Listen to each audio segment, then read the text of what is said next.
묵상 기도를 드림으로 2021년 2월 7일 주일 예배를 하나님께 드리겠습니다. 할렐루야. 여호와를 경외하며 그의 계명을 크게 즐거워하는 자는 복이 있도다. 그의 후손이 땅에서 강성하며 정직한 자들의 후손에게 복이 있으리로다. 아멘. 사도신경으로 신앙고백 드리겠습니다. 전능하사 천지를 만드신 하나님 아버지를 내가 믿사오며 그 외아들 우리 주 예수 그리스도를 믿사오니 이는 성령으로 잉태하사 동정녀 마리아에게 나시고 본디오 빌라도에게 고난을 받으사 십자가에 못 박혀 죽으시고 장사한 지 사흘 만에 죽은 자 가운데서 다시 살아나시며 하늘에 오르사 전능하신 하나님 우편에 앉아 계시다가 저리로서 산자와 죽은 자를 심판하러 오시리라. 성령을 믿사오며 거룩한 공예와 성도가 서로 교통하는 것과 죄를 사하여 주시는 것과 몸이 다시 사는 것과 영원히 사는 것을 믿사옵나이다. 아멘. 하나님의 말씀은 누가복음 19장 41절에서 44절까지의 말씀이 되겠습니다. 한 목소리로 봉독하겠습니다. 가까이 오사 성을 보시고 우시며 이르시되 너도 오늘 평화에 관한 일을 알았더라면 좋을 뻔하였거니와 지금 내 눈에 숨겨졌도다. 날이 이를지라 내 원수들이 토둔을 쌓고 너를 둘러 사면으로 가두고 또 너와 및 그 가운데 있는 내 자식들을 땅에 메어치며 돌 하나도 돌 위에 남기지 아니하리니 이는 내가 보살핌 받는 날을 알지 못함을 인함이니라 하시니라. 아멘. 한 말씀 내가 더 읽어드리겠습니다. 마가복음 11장 11절 예수께서 예루살렘에 이르러 성전에 들어가사 모든 것을 둘러보시고 때가 이미 저물매 12 제자를 데리시고 베다니에 나가시니라. 아멘. 주님 감사합니다. 오늘 이 자리에 저희를 불러주셨사오니 마음 다하여 주께 경배를 드리는 복된 시간 되게 하여 주옵소서. 예수님의 이름으로 기도 올립나이다. 아멘. 서로 인사합시다. 주님의 이름으로 사랑합니다. 주님의 이름으로 사랑합니다. 주님의 이름으로 사랑합니다. 인터넷으로 예배를 드리는 성도에게도 문안을 드립니다. 주님의 이름으로 사랑합니다. 아멘. 오늘 우리가 읽었던 말씀은 지난 주일에 우리가 살펴보았던 종려주일에 예수님이 예루살렘에 나귀를 타고 이렇게 오시는 그런 장면에 이어서 오늘 그 종려주일이라고 그래요. 종려주일. 그 종려주일에 예수님이 이제 성전에까지 들어가셨다가 이렇게 쉬시는 그런 내용을 우리가 살펴보고자 합니다. 우리가 지난번에 살펴본 대로 사람들이 나귀를 타신 예수님을 향하여서 아주 기쁨으로 찬양을 하였지요. 그래서 호산나 찬송하리로다. 주의 이름으로, 구약에는 여호와의 이름으로 되어 있는 시편 9절이죠. 주의 이름으로 오시는 이여 찬송하리로다. 오는 우리 조상 다윗의 나라여. 메시아 왕국을 말하는 거죠. 가장 높은 곳에도 호산나, 호산나란 말은 호시안나, 이제 구원하소서. 메시아로 말미암아 오는 그 구원의 은혜를 이렇게 이제 하나의 노랫가락으로 감탄사로 이렇게 불러서 호시안나 이렇게 불렀습니다. 오늘 우리가 읽는 이 누가복음의 지난주에 본문 9절에서는 찬송하리로다 주의 이름으로 오시는 왕이 하늘에는 평하여 가장 높은 곳에서는 영광이로다. 이런 찬양도 그들이 불렀던 것을 우리가 확인한 바가 있습니다. 자, 수많은 사람들이 예수님을 이제 옛적의 선지자들이 예언했던 이스라엘에 오실 왕, 그 그리스도로 이렇게 깨닫고 환영을 한 거지요. 한 두어 달 전에 있었던 죽은 나사로가 썩어서 냄새가 나는 무덤에 갇힌 지 나흘이 된 나사로를 예수님이 그 베다니 말고 예루살렘 베다니 말고 요단강 건너편 베다니에서 마침 사역을 하실 때였는데 거기서 예수님이 소식 듣고 이제 좀 지체하시다가 올라와서 그를 죽은 자를 살려냈어요. 이 일이 이제 큰 반향을 불러일으켜서 많은 사람들이 이제 예수님에 대해서 이제 마음을 열고 이와 같이 이제 예수님이 오시니까 이번 명절에 오시니까 다 이렇게 환영하는 그런 사람들이 많이 있었던 거죠. 근데 이제 여기저기서 큰 소리로 하나님을 찬양하고 예수님을 향하여 이렇게 종려가지 나무를 꺾어 흔들고 자기 옷을 깔면서 낙이 타신 예수님을 이렇게 앞뒤로 에워싸면서 이렇게 예루살렘을 가는 도중인데 갑자기 예수님이 가던 길을 멈춰 서셨습니다. 그 멈춰선 그 자리는 예루살렘 성 안이 전부 내려다 보이는 그와 같은 감난산 서쪽 기슭 내리막길이었어요. 예수님은 그 예루살렘을 한참을 바라보시더니 이내 울기 시작을 하시는 거예요. 이 원문에 보면은 그 헬라어 그 동사 시상이 부정과거 시제. 이 부정과거 시제는 한순간에 이렇게 하는 그 결정적인 행동을 좀 더 강조한 그와 같은 그 형태예요. 그걸 그렇게 표현하는 것이에요. 그래서 지속적으로 운다기보다는 어떤 한순간에 왈칵 동작을 강조하는 거죠. 그러니까 예수님이 이렇게 예루살렘 성을 쳐다보시다가 갑자기 눈물이 핑 돌면서 그래서 눈물이 이렇게 왈칵 솟아올라서 우셨던 그런 눈물의 형태로 이렇게 우셨던 것 같습니다. 이 눈물은 하나님의 성 거룩한 도성인 예루살렘이 완악한 그 마음 때문에 결국 하나님의 심판을 이제 당하여 멸망에 이를 것을 예수님이 생각하니까 너무 마음이 무겁고 아파왔기 때문이죠. 그 당시에 예루살렘에 사는 그 성읍의 사람들은 대부분이 예수님에 대해서는 적대적이었던 것 같습니다. 마태복음 21장 10절 11절의 말씀에 보면 그날 예수님이 이제 성에 들어가셨을 때 사람들이 반응이 이렇게 기록되어 있어요. 예수께서 예루살렘에 들어가시니 온 성이 수동하여 이르되 이는 누구냐 하거늘 무리가 이르되, 그러니까 무리라는 말은 여기서 예수님과 함께 모시고 왔던 사람들이죠. 무리가 이르되 갈릴리 나사렛에서 나온 선지자 예수 아니라 이렇게 되어 있어요. 그러니까 그 예수님을 모시고 막 찬양을 부르면서 시끌벅적하게 개선하는 개선식처럼 사람들이 예수님을 낙이 타신 예수님 모시고 들어가는데 성의 분위기는 그렇게 합세하는 분위기가 아니에요. 이게 누구냐? 마치 그 예수님이 세상에 오실 때에 동방 박사들이 이제 예루살렘에 도착을 해서 유대인으로 왕으로 나실 자가 누구냐 그랬더니 온 성이 소란했잖아요. 그때 이 소란했다는 것은 환영하는 마음이 아니에요. 그렇게 좀 불안하고 당황하고 어쩔 줄 몰라 하는 그런 기색이었거든요.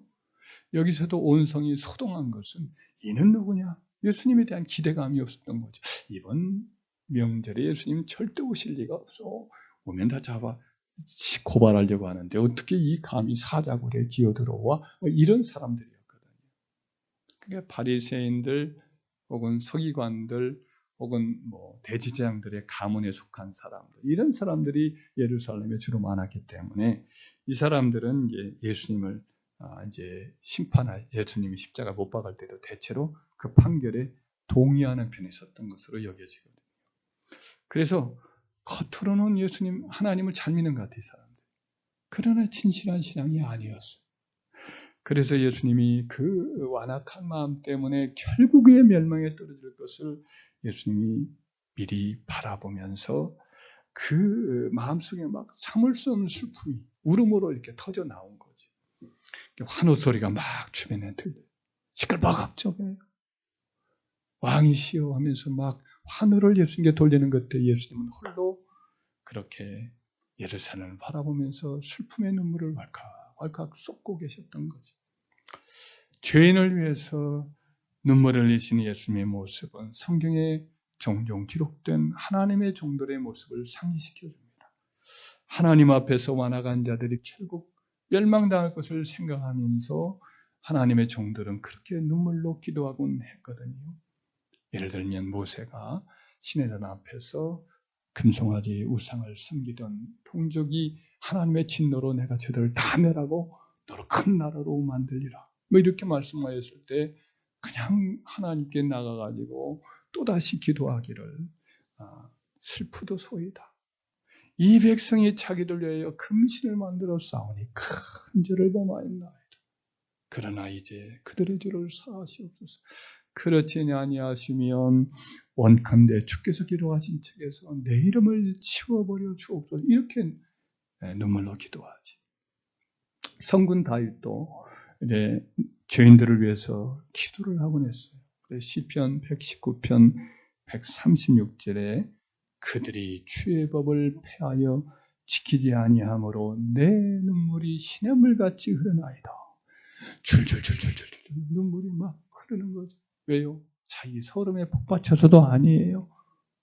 자기가 너무 고통스러워도 아니에요. 하나님을 경외하지 않고 하나님을 무시하는 저들의 불신앙 때문에 저들이 당한 일을 생각하면서 눈물이 시냇물처럼 막 줄줄 흐르는 거죠. 예레미야 선지자도 동일한 그런 눈물로 기도하곤 했던 분이에요. 눈물의 선지자라는 별명이 있죠. 그분의 기록을 보면은 그 동족들이 예루살렘이 지금 파괴가 눈앞에 있어요. 바벨론의 침략이 목전에 있는데도 불구하고 우상숭배해요. 그가 하나님 말씀을 전하면 욕설로 들어요. 하나님 말씀을 전하면 막 화를 내요, 백성들이. 그러면서 우상숭배하죠. 방탕하죠.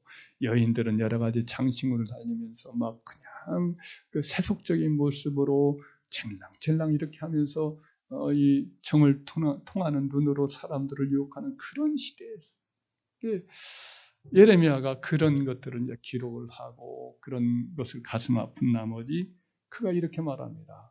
어찌하면 내 머리는 물이 되고 내 눈은 눈물 근원이 되고 눈물 샘이 되고 이런 뜻이 속속속 이렇게 솟아나오는 눈물 샘이 되고 그리하면 죽임을 당한 딸 내 백성을 위하여 취하로 울리로다.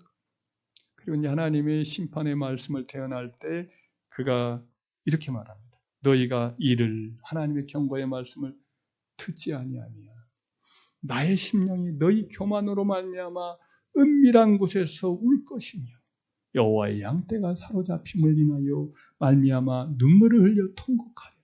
이 양떼들을 그 늑대가 와서 이리떼가 와서 밤에 끌어갈 때 물고 막 끌고 가거든요. 안 가려고 앵앵해도 음매해도 양들이 울부짖어도 그냥 물고 한 번 물면 안 놔주잖아요. 그리고 끌고 가서 잡아먹잖아요.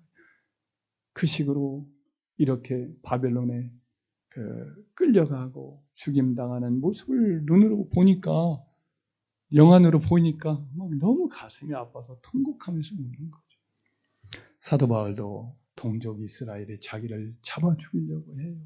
그런데도 불구하고 그는 뭐라고 고백을 합니까? 내가 그리스도 안에서 참말을 하고 거짓말을 아니하노라. 나에게 큰 근심이 있는 것과 마음에 그치지 않는 고통이 있는 것을 내 양심이 성령 안에서 나로 더불어 증거를 하노니 나의 형제 고륙 친척을 위하여 내 자신이 저주를 받을지라도 그리스도에서 끊어질지라도 내가 원하는 바는 내 동족을 구원하는 것이다 라고 고백을 하지. 그러니까 다 이렇게 하나님의 사람 또 주님 이분들은 이 완악한 심령들 그래서 결국은 멸망당할 그 영혼들을 바라보면서 눈물로 기도하고 하였던 거죠. 그래서 주님의 마음을 받은 사람, 거듭난 사람, 성령의 사람 이런 사람은 세상을 이렇게 여전히 세상을 좋아하고 교회를 싫어하고 복음을 거부하고 예수까지도 미워하는 이런 사람들을 바라보면서 미워하고 저주하고 격을 달리하고 이런 것으로만 끝나는 게 아니라 이렇게 하면 안 되고 오히려 모세처럼 에레미야처럼 다윗처럼 우리 주님처럼 이렇게 안타까운 마음을 가지고 불쌍히 여기는 마음 가지고 눈물로 기도할 줄 아는 그런 사람이 되어야 마땅한 줄 믿습니다. 완악한 세상을 바라보면서 감각이 전혀 없어. 잊지 않는 친척 고력이나 동료나 형제들을 바라보면서 마음이 전혀 부린 사람이 있어요. 전혀 복음도 전할 마음도 없고 안타까운 마음도 없고, 그리고 또 오히려 또 이렇게 적대감을 자꾸 세상에 대해 적대감을 또 갖는 사람들도 있죠. 그렇게 되면 이것은 주님의 마음을 간직한 성도가 아니라 할 수가 있겠지요. 우리가 교회를 향해서 세상이 미움의 돌을 던지고 막 저주의 말을 퍼붓기도 해요. 그죠? 댓글들 보면 막 쌓이죠, 막 이런 것들이. 그래서 이게 한두 건이 아니라 수없이 쌓이는 상황이 있어요, 지금 보면. 그럴지라도 우리가 그런 세상 사람들을 미워하거나 대적하거나 저주하는 사람은 절대로 되지 맙시다. 오히려 지금 코로나19 때문에 가장 지금 안타까운 사람들이 사실은 우리가 아니에요. 우리가 아니라 이것 때문에 믿음이 연약해지는 연약한 성도들이기도 하고, 또 그보다 더 불쌍한 사람들은 뭐냐면, 안타까운 사람들은 지금 교회를 향해서 마음을 닫아 걸어버리는 사람들이 있어요. 사실 교회는 우리가 다 알다시피 명부도 다 만들고, 그래서 누가 한 사람 걸리면 이제 무조건 우리는 다 제출을 하고 막 검사받도록 독려하잖아요. 그러니까 걸리면 다 우리는 교회에서 다 쫙 이렇게 누구로부터 전염된 걸 다 알아요. 그래서 몇 사람 전염된 것도 다 알고 그 집안도 다 알게 되고. 근데 식당 갔다고 우리 이렇게 검사를 제대로 합니까? 약국 들렀다고 검사합니까? 전철 타거나 버스 탔다고 다 여러 번 기록 남깁니까? 그렇지 않잖아요. 그러니까 대체로 식당 갔다고 그런 것도 없이 다, 그러니까 다 들렀다 해도 큰 문제가 없는데, 교회는 유독히 이게 다 명부가 있고 철저하게 하다 보니까 교회 걸리면 교회에서 몇 명 누적되곤 해요. 그러니까 세상 사람들은 다 놀러 다니고 먹고 마시고, 마트 가보면 막 줄줄이 서가지고 막 그냥 1m, 2m는 말도 아니고 1m도 아니고, 거기 갑자기 여기 떨이 합니다 하면은 우하니 몰리면 다 그냥 싸우기도 하고 막 붙어 있기도 하고 다 그래요. 근데 이제 유독히 교회는 다 이렇게 떨어져 있고 그렇게 하면서도 걸리게 되니까 워낙 전파력이 그 녀석이 강해요. 그러다 보니까 이와 같이 세상은 자꾸만 교회를 미워해요. 마음을 닫아요. 이러니까 가장 불쌍한 사람이 그분들이, 이번 코로나 때문에 걱정스럽고 안타까운 분들은 바로 지금 마음을 닫고 교회를 자꾸 멀리하는 그런 세상 사람들이 가장 불쌍해요. 우리가 더 기도 많이 그들을 위해서 기도해야 할 줄 믿습니다. 여러분들과 제가 눈물로 기도하고, 이번 추석 명절 때 혹시 부모님들 못 뵐지도 모르고 형제들 못 뵐지도 모르지만 그들을 위해서도 기도하고, 그래서 여러분들이 다 예수 믿게 해달라고, 믿지 않는 우리 친척 고력도 이 동족을 다 구원의 길로 인도하는 은혜를 베풀어 달라고 주님과 같은 마음, 눈물로 완악하고 자기를 위해서 십자가에 못 박는 그 예루살렘을 향해서 눈물을 흘리시는 예수님과 같은 마음을 우리 모두 다 갖기를 주의 이름으로 축원합니다. 이제 예루살렘 성을 다 보이는 그곳에 멈춰서서 화려하고 잘 세워진 성전 건물이나 또 왕궁이나 또는 여러 건물들을 잘 꾸며진 여러 광장들을, 그리고 지나가는 사람들을 바라보시던 예수님이 울다가 눈물을 삼키면서 이 말씀을 하십니다. 너도, 예루살렘이란 말이에요. 너도라는 말은 의인화시켰어. 여자 명사예요. 여성 명사예요. 예루살렘 성은. 너도 오늘 평화의 날을 알았더라면 좋을 뻔하였거니와 지금 네 눈에 숨겨졌도다. 날이 이를지라. 네 원수들이 토둔을 쌓고 너를 둘러 사면으로 가두고 또 너와 그 가운데 있는 자식들을 땅에 메어치며 털 하나도 돌 위에 남기지 아니하리니 이는 네가 보살핌을 받는 날을 알지 못함을 이남이니라. 이렇게 말씀을 예수님이 하셨어요. 그러니까 예수님 눈에 다 보이는 거예요. 막 필립처럼 슬라이드처럼 막 보이는 거예요. 그러니까 원수들이, 대적 군대들이 막 에워싸서 목책을 세운 다음에 거기에다가 흙을 쌓아서 토둔을 쌓는 거예요. 이렇게 이제 공격을 주둔할 수 있는 기지를 만드는 거죠. 워낙 예루살렘 성이 높아요. 그러니까 그 옆에 감람산은 더 높아요. 근데 이제 그 가까이에다 또 하나 이제 토둔을 쌓는 거죠. 사방으로 쌓고 골짜기가 기도는 골짜기가 있고 또 저쪽에는 또 이제 또 더 또 깊은 골짜기가 있거든요. 르바인 골짜기 이루어지는 그쪽이 서쪽 골짜기는 더 깊어요. 그러니까 그런 골짜기에다 이제 쌓는 거죠. 사방에 쌓고 또 에워 쌓아가지고 물샐 틈 없도록 아무도 도망 나가지 못하도록 이중삼중으로 후리망을 막고 그러다가 결국에는 성을 함락시키면 사람들이 군인들이 쇄도에 들어가서 사람들을 다 죽이는데 칼로 찔러 죽이는 정도가 아니고 아녀자, 아이들이나 여인들은 그냥 들어서 그냥 땅바닥에다 쳐서 두개골을 깨뜨려 죽이는 거예요. 잔인하게 죽이는 거예요. 그리고 모든 이 아름답고 멋진 성전을 비롯한 모든 아름다운 건물들을 성벽까지 전부 돌 하나 돌 위에 남지 않도록 다 깨뜨려서 만들어버릴 것이라고 하는 것이 눈에 보이는 거예요. 예수님이 이 말씀을 하신 후에 실제로 40년이 되기 전에 실제로 로마 장군이 사개 군대를 이끌고 와서 이 말씀 그대로 이루어집니다. 거기 있는 사람들이 다 죽어요. 그래요. 그 아름다운 어떤 건물들이 완전히 무너져요. 황폐하게. 가장 비참한 도시, 그런 도시로 오랫동안 남고 말지. 그때 죽은 사람들의 숫자를 당시 전쟁에 참여했던 랍비 요세푸스라는 사람이 상세히 기록을 해요. 그때 있었던 참극을. 그 당시에 1년 8개월 동안에 있었던 일들을 다 기록을 하고 있는데 이제 그 내용 중에 보면 죽임을 당한 유대인들의 숫자가 110만 명. 그 3일 동안에 110만 명이 죽는 거예요. 그리고 그 포로들이 이제 그 에워싼 가운데 기근, 전염병 혹은 내전이 있었어요. 파벌이 있었어요. 군벌들이 그 안에 있어서 유대인끼리 그들끼리 서로 죽이는 일로 인해서 거의 수십만 명, 한 100여만 명이 그렇게 또 죽어가요.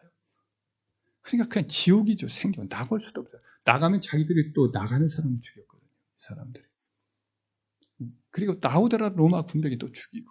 그러니 뭐 완전히 이거는 가마솥에 든 이 고기들처럼 그냥 그 안에서 새카맣게 타들어서 죽어버린 거예요. 거기서 이제 끝나고 나서 이제 거기 있는 사람 다 죽고 그 주변에 있는 성읍들, 촌락들까지도 다 유대인들이 죽어요. 그리고 포로로 끌려가서 또 어느 황제의 생일날 또 기념해서 죽임을 당하고 노예로 팔리고. 그러니까 살아남은 디아스포라 유대인들만 이제 워낙 많이 흩어져 있었긴 한 400만이 해외에 있는 디아스포라 유대인들이었는데 그들도 이제 키가 죽은 채 다 흩어지죠. 스페인으로, 저 독일로, 그리고 아르메니아로, 러시아로 다 흩어지죠. 아프리카 남부로, 에집트로. 그렇게 해서 나그네 생활을 2000년 하잖아요. 2000년 동안 나그네 생활을 하게 되잖아요. 그렇게 그 당시에 예루살렘 성이 완전히 파괴되고 처참하게 파멸되는 이유가 뭐냐? 우리 주님이 하신 말씀 속에 울면서 하신 말씀의 해답이 있지. 너도 오늘 평화에 관한 일을 알았으면 좋을 뻔하였거니와 라고 말씀합니다. 평화에 관한 일들, 본문에는 이제 평화에 관한 일들이라고 하는 표현으로 여러 가지 복수적인 면으로 썼어요. 즉 평화에 관한 일들이란 예수 그리스도로 말미암아 결국은 평강의 왕이신 예수님으로 말미암아 다가올 그분이 다시는 평화의 일들이죠. 하나님과의 평화, 사람들과의 화평, 내적인 평화, 삶의 이 평화라면 샬롬이에요. 예루살렘, 평강의 왕이란 평강의 성이란 뜻이에요. 예루살렘, 살렘의 성이죠. 살렘의 성인 그 평화의 나라, 그 예루살렘이 사실은 평강의 왕인 예수님이 오셨어요. 근데 그 알아보지 못하고 예수님을 죽이지요. 그렇기 때문에 결국 그들은 평강을 완전히 잃어버리고 파멸에 이를 수밖에 없었던 거 아니겠어요? 예수님이 하셨던 이 말씀의 원문에 보면 너도라는 말이 강조되어 있어요. 카이수. 너도 좀 오늘 알았으면 얼마나 좋을 뻔하였거니와 하였느냐. 좋을 뻔했단 말도 사실은 원문에는 없어요. 그리고 말문이 탁 막혀요. 예수님이 하신 말씀은 너도 평화에 관한 일을 알았더라면 하고는 한참을 울먹이셨는지 말이 끊겨져 있어요. 원문에 보면. 줄로 이렇게 헬라 원문의 줄로 그려진 것은 이제 말이 끊어진 거예요. 그러다가 지금 내 눈에 숨겨졌구나 하고는 탄식을 하시지. 그러니까 너도 좀 지금 내 옆에서 이렇게 이스라엘의 왕이로 다윗의 이름으로 오시는 왕이요 호산나 하는 이 예수님을 구주로 알고 기뻐하는 사람들처럼 좀 너희들도 좀 평화에 관한 일들을 알았다면 얼마나 좋았겠느냐. 이렇게 예수님이 안타까워 여기는 거죠. 그러니까 이 예루살렘의 비참한 파멸은 뭐냐. 수많은 기회가 있었어요. 선지자들을 오랫동안 보내왔지. 예수님이 하신 말씀이 선지자가 예루살렘 밖에는 죽는 법이 없다. 인자가 오늘과 내일과 모레에 내가 가리니 하면서 예루살렘 올라가신다는 말씀하잖아요. 언제나 선지자들을 많이 예루살렘에 보내서 그 선지자들이 순교를 각오하고 복음을 전하다가 그렇게 죽어왔거든요. 그러니까 선지자들도 많이 보내주셨고 거기는 성전도 있고 제사장도 있고 예배도 있고 그리고 결국에는 하나님의 아들이신 예수님이 직접 오셔서 이렇게 하나님의 말씀을 전했어요. 진리를 전했어요. 거의 뭐 전쟁과 같은 논쟁을 벌이면서까지도 내가 바로 성경이 약속한 그 그리스도다. 하나님의 아들이다. 이렇게 말씀을 직접 예수님이 토로하시면서까지도 그들의 마음을 열게 하시려고 애를 썼던 것이 아닙니까? 그런데 수많은 기회를 그들은 낭비했어요. 게을렀어요. 보려고를 하지 않아요. 눈을 뜨지를 않아요. 귀를 열지를 않아요. 마음을 열지를 않아요. 그래서 결국은 이렇게 멸망을 당하고 말죠. 영적인 부지. 이것이 고의적인 거였던 거예요. 그들에게 말하자면 고의적인 거예요. 하나님은 그렇게 많은 기회를 주셨어요. 근데도 그들이 마음을 열지 않았기 때문에 결국 평화에 관한 일을 알지 못하고 평화를 결국 잃어버리게 되고 만 거지. 그래서 우리들은 어떻게 해야 되느냐. 하나님의 은혜의 수단, 특별히 성경의 말씀. 여러분들이 아무리 바쁘고 힘들고 그러더라도 하나님 말씀을 그냥 여러분들 읽으려고 애를 쓰길 바라요. 믿음의 선배들 참 성경을 얼마나 귀하게 여겼는지.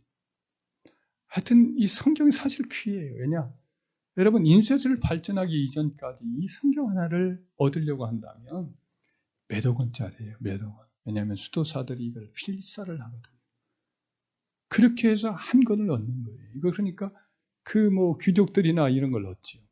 그래서 이 한 권을 갑으로 이어서 가져가는 거예요. 근데 인쇄술이 발전된 우리 얼마나 귀합니까? 얼마나 감사합니까?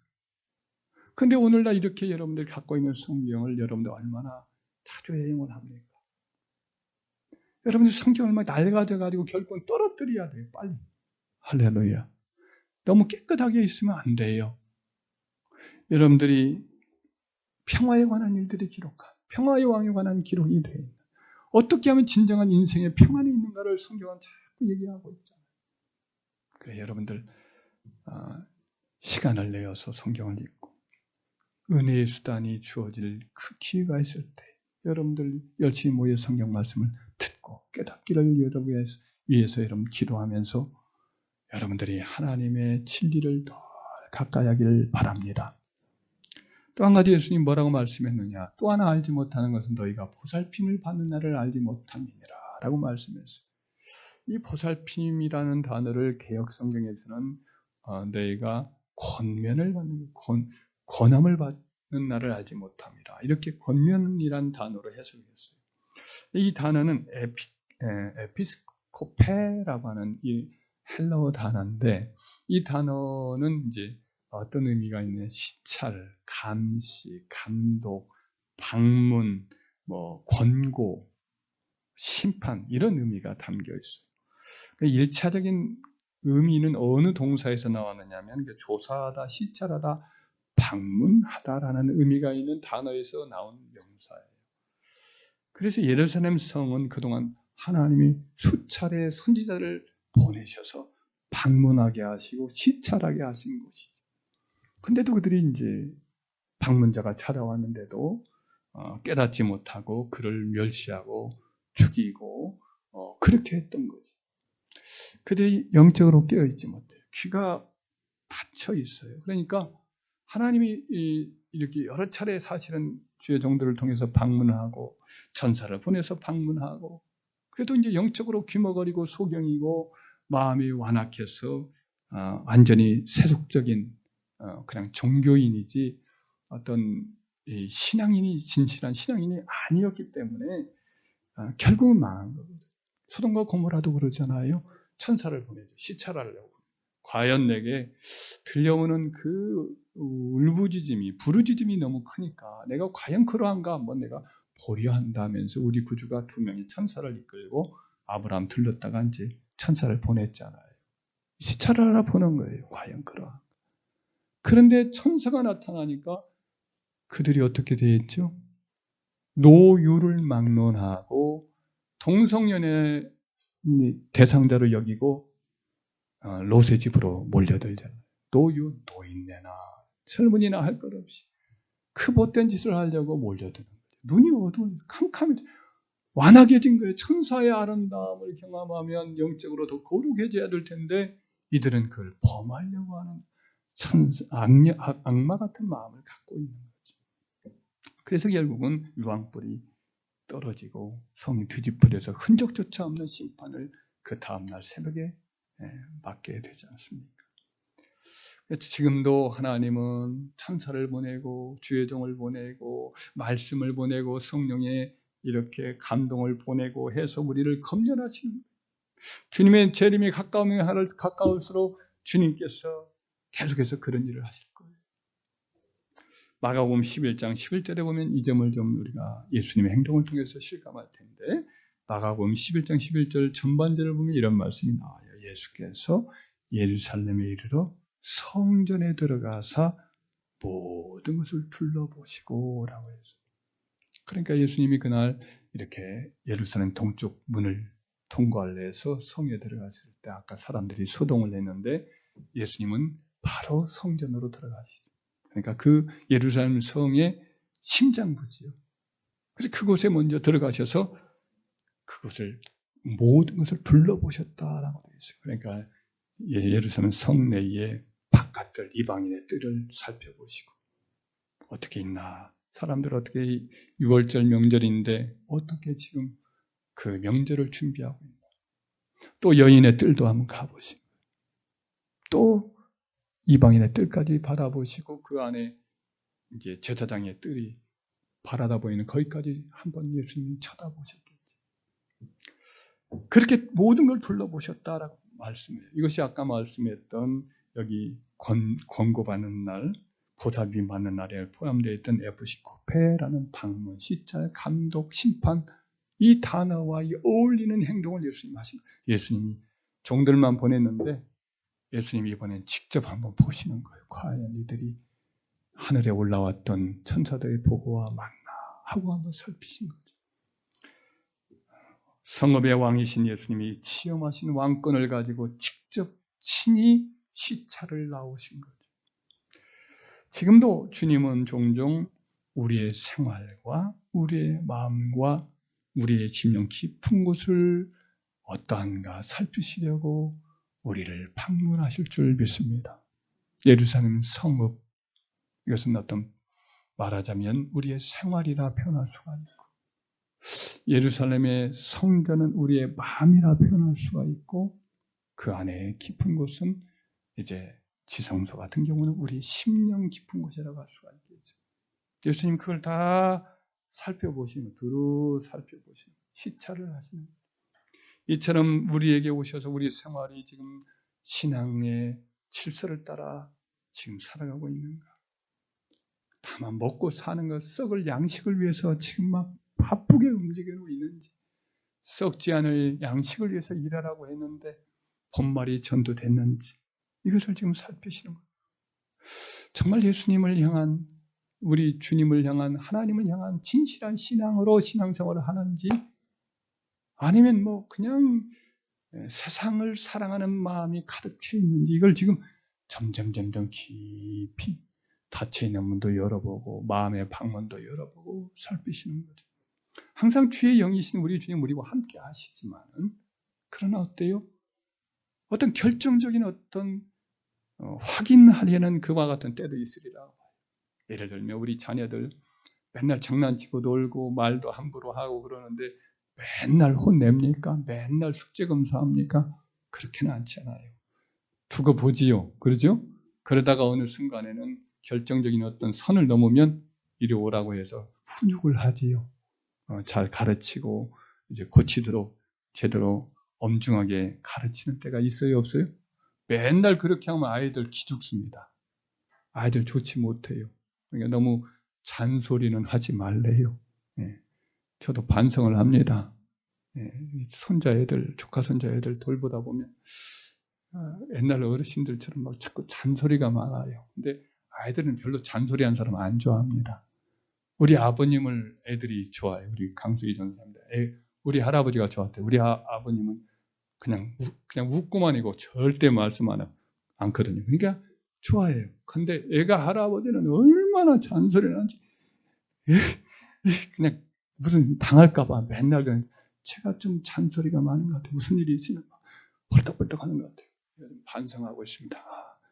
오은영 씨가 육아를 잘 하시는 분인데 제가 하도 아이들 하다 보면 내가 잔소리가 많은 것 같아 봤더니 잔소리를 하면 아이들의 뇌가 활성화가 안 된대요. 창의력도 떨어지고 또 전도엽도 꽉 묶여있고 그 순간 묶여있대. 그래서 어제부터 각오를 하고 2번 말하면 잔소리라니까 2번 말하지 않고 1번만 말하되 항상 아이들을 위주로 이렇게 생각하면서 해야겠구나 하였습니다. 할렐루야.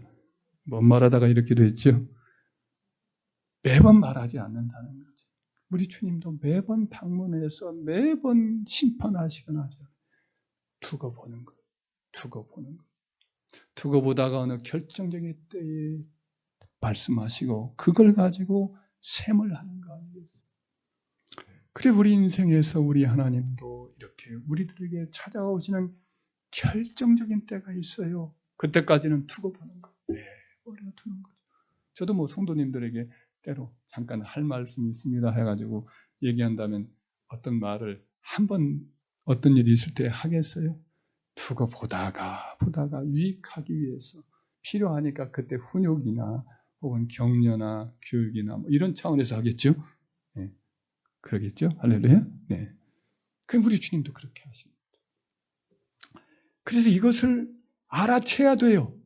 이것이 점점 우리 엄마가 지금 서서히 나에게 한번 따로 불러서 얘기할 때가 온다. 애들이 감각이 있어야 안 혼나지요?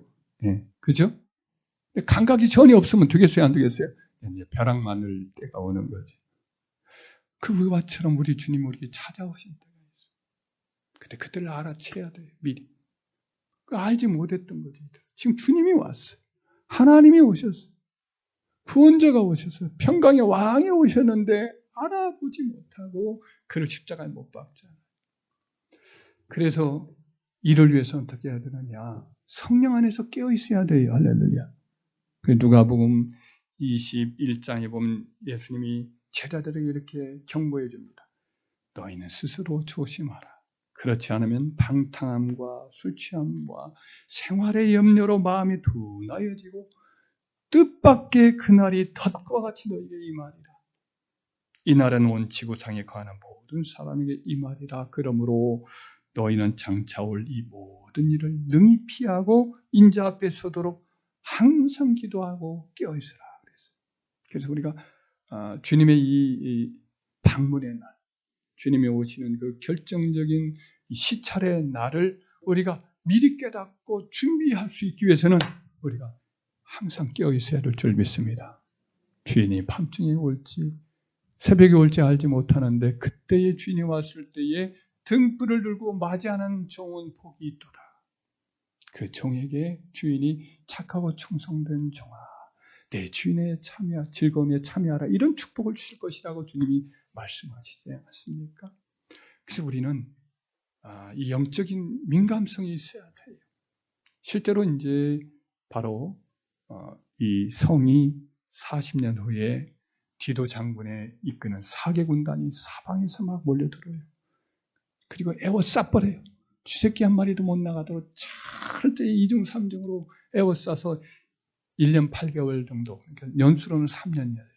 근데 달수로 보면 1년 20개월이죠. 이때 에워싸요. 싸우고 완전히 이제 도가내던 중위로 거기 있는 동안에 그 안에서는 완전히 내란과 그냥 기근과 전염병으로 죽어가고 있는 이런 상황인데, 바로 그렇게 포위되기 직전에 그 예루살렘에 기독교인 공동체가 있었잖아요. 그러니까 사도 바울의 3차 전도행 왔을 때에 야고보 사도가 하는 말이 우리가 율법에 독실한 신자가 수만 명이라고 그랬어요. 그러니까 수만 명의 기독교인들이 예루살렘 주변에 살고 있었던 거지. 근데 이 사람들이 그러면 같이 죽을 위기가 있잖아요. 근데 유세비우스라고 하는 기독교 역사가는 기록을 하고 있어요. 바로 이때에 성령의 계시로, 신성한 계시로 하나님을 경외하는 사람들은 다 경고를 받고 요단강 건너에 있는 펠라라는 도시로 다들 피신했다 그랬어요. 그리고 그런 이렇게 기록을 합니다. 그리스도를 믿는 사람들이 모두 예루살렘을 떠나 거룩한 사람들이 이 왕도와 온 유대 땅에서 완전히 벗어났을 때에 그리스도에게 가했던 유대인들의 죄로 인한 하나님의 공의가 유대인들에게 임하여 그 악인들의 세대를 땅에서 완전히 멸절시켰다, 이렇게 기록되어 있어요. 그러니까 포위가 이루어지기 전에 예수님이 이와 같은 일이 보이거든, 에워싸는 것이 원수들이 에워싸는 걸 보이거든 너희는 속히 도망치라, 산으로 도망가라. 만약 들에 있는 자라면 돌이켜 집 안으로 가지 말고, 지붕에 있는 자라면 겉옷을 가지러 집으로 들어가지도 말고 도망가라. 그날이 겨울이 되거나 혹은 아이가 임신할 때가 되지 않도록 기도해라, 이렇게 말씀했던 그 그 경고의 말씀을 이 기독교 공동체는 다 기억을 하고 있었어요. 그리고 성령이 거룩한 계시를 주었을 때 성령이 하시는 이 말씀 그대로 지금 에워싸임을 당하면 이번이 큰일 날 일이다. 이때가 바로 예수님 말씀한 그때구나 하고는 전부 빠져나갔어요. 수만 명이 그때 이동을 한 거죠. 나머지 사람들은 예루살렘이 안전한 줄 알고 다 꾸역꾸역 모여들었거든. 그래서 도가내던 쥐로 전부 이렇게 결국은 죽고 말았지. 그러나 하나님의 영으로 고난을 받는 날을 깨달았던 사람, 이 평화에 관한 일에 대해서 언제나 잘 알았던 공동체, 기독교 공동체는 무사히 안전하게 보존을 받은 거지. 그래서 우리는 어떻게 해야 되느냐? 그 성도들과 같이 그렇게 해야 돼요. 성경의 말씀 부지런히 읽고 주의 종의 교훈들을 소중히 생각하고 순종하고 또 늘 깨어서 성령의 음성에 귀를 기울이는 자가 됩시다. 할렐루야. 그럴 때 이런 화와 멸망과 재난에서 우리가 안전해지고 우리와 우리 자녀들 지켜갈 줄 믿습니다. 그렇게 종려주일에 예루살렘에 입성하신 후에 성전에 들어가셔서 모든 것을 둘러보신 예수님은 이제 어떻게 하셨을까요?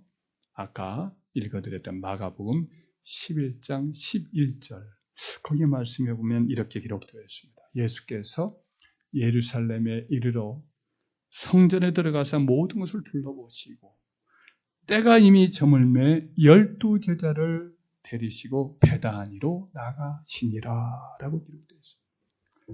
이제 6월절 명절 분위기가 무르익었다가 이제 오후 시간에 예수님의 방문으로 들뜨고 흥분했죠. 그 여기가 이제 좀 식어가고 예루살렘 성에도 어느덧 저녁이 찾아왔죠. 성전을 시찰하고 바로 성전 정화를 하고 이렇게 한 일이 아니라 예수님 그날 조용히 물러가시거든요. 물러가시고 그리고 밖으로 베다니로 빠져나가십니다.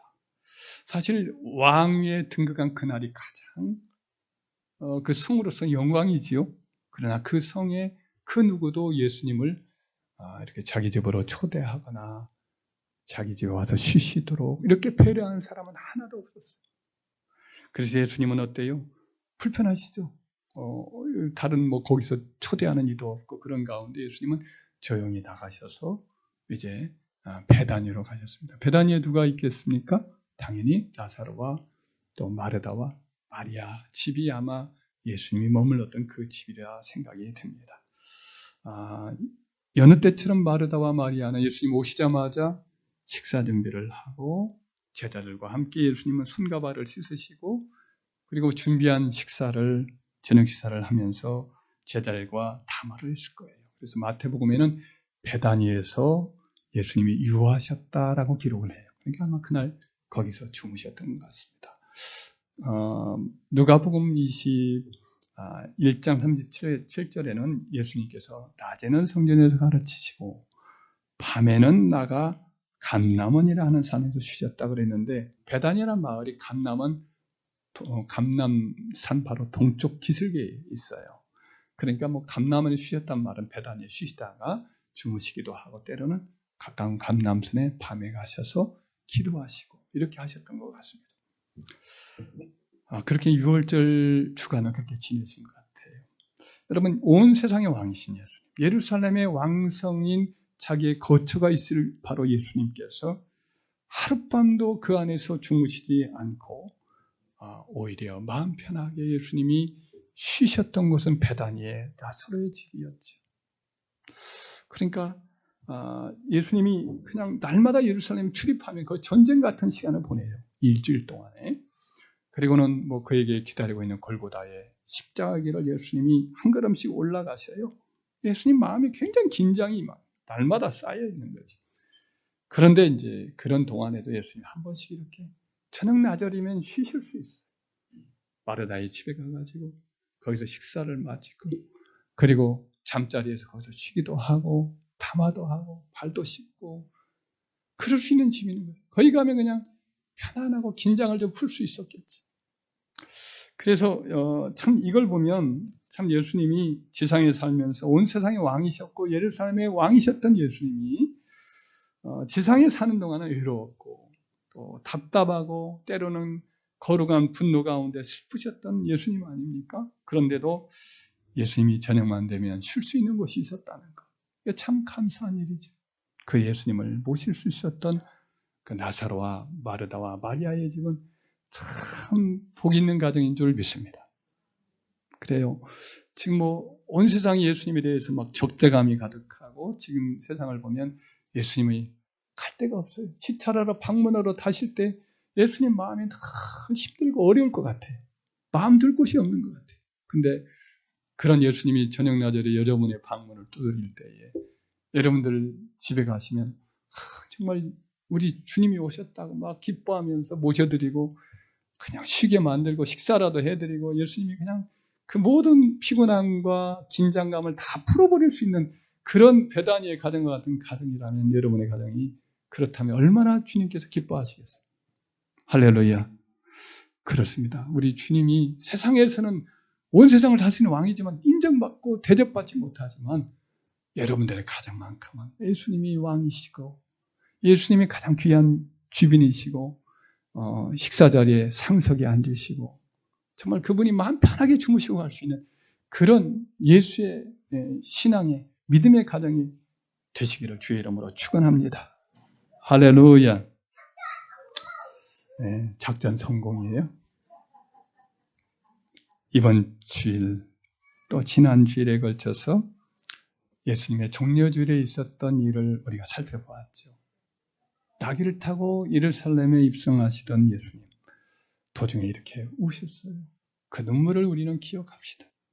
우리 예수님이 서러워서 운 것도 아니고 또 괴로워서 운 것도 아니고 예수님이 참 완악한 죄인들의 장래에 당할 그 멸망의 그 모습을 보면서 가슴 아파서 고통스러워서 우시는 그런 눈물이지. 우리에게 이 눈물이 있어야 할 줄 믿습니다. 세상을 바라보면서 울 줄 아는 눈물의 사람, 그 진정한 예수님의 마음, 하나님의 거룩한 종들의 마음도 우리에게도 있어서 정말 그들을 위해서 세상을 위해서 울 수 있는 그런 예레미야 같은 하나님의 사람들 우리 다들 되길 바라요. 예루살렘 성 사람들은 기회를 많이 받은 사람이에요. 영적인 특권을 많이 받은 사람인데 나태했어요. 고의적으로 이 기회를 낭비했어요. 그리고 평강의 왕이신 예수님을 알아보지 못했지. 그래서 우리들도 그럴 수 있어요.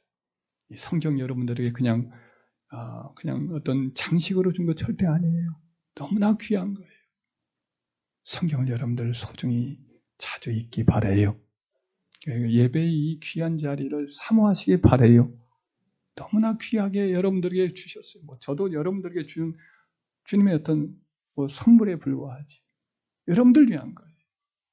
이 교회 공동체, 여러분의 교회 성도들이 다 여러분들 한 사람 한 사람을 주신 주님의 선물이에요. 소중히 여기시고 누리시고 감사하시고 그걸 여러분 활용하시기 바라요. 또 기도 역시 마찬가지. 그래서 여러분들 작정하고 성경을 읽어나가시도록 작정을 하세요. 여러분들이 성경을 읽으려고 노력하고 결심하지 않고 그러면 1년 내내 성경 못 읽어요. 10년이 가도 성경 읽도 못할 수 있어요. 그러다가 그냥 주님 앞에 갈 수 있어요. 기도도 마찬가지예요. 날마다 여러분들 기도하려고 결심하고 결심하자면 어려워요. 저도 하루 3번을 늘 기도하려고 노력을 하지만 그러지 못할 때가 많아요. 낮 시간에는 아침 시간에는 성경 말씀 붙들고 기도하고 점심 때는 교회와 성도들 위해서 중보 기도하려고 결심하고 저녁에는 또 영적인 은사를 위해서 기도하려고 해요. 나라를 위해서. 근데 그것이 뜻대로 안 돼요. 그렇게 일이 많은지 이렇게 그냥 안 돼요. 결심해도 안 된다니까요. 여러분들 하루에 기도하려고 결심하지 않으면 일주일에 30분도 기도 시간을 확보하지 못하고 지나갈 때가 많을 수 있어요. 노력해야 돼요. 결심해야 돼요.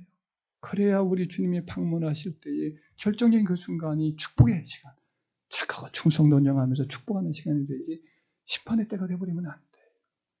그리고 한 가지 또 마지막에 참 베다니의 가정, 마르다 마리아 나사로 이 가정은 참 복이 있어요. 천국 가면 보고 싶어요. 그분들.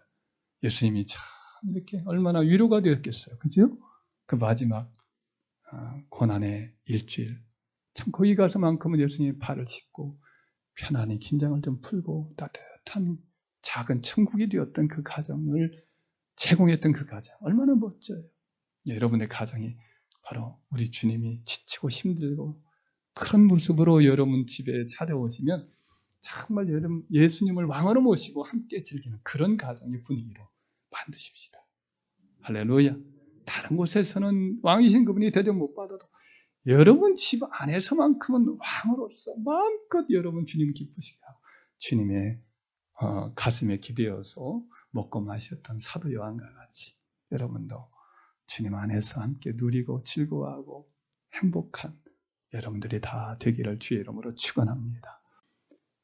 이제는 우리 주 예수 그리스도의 은혜와 하나님의 사랑과 성령의 교통하심이 이 자리에 참석 우리 콘서트들 심령들 위에와 또 몸이 아파서 또 여러 가지 이유로 참석지 못하고 인터넷 예배를 드리는 우리 성도들 또 믿음이 연약한 우리 성도들 심령과 가정 위에까지 이제로부터 영원까지 함께 하시옵기를 간절히 축원하옵나이다. 아멘.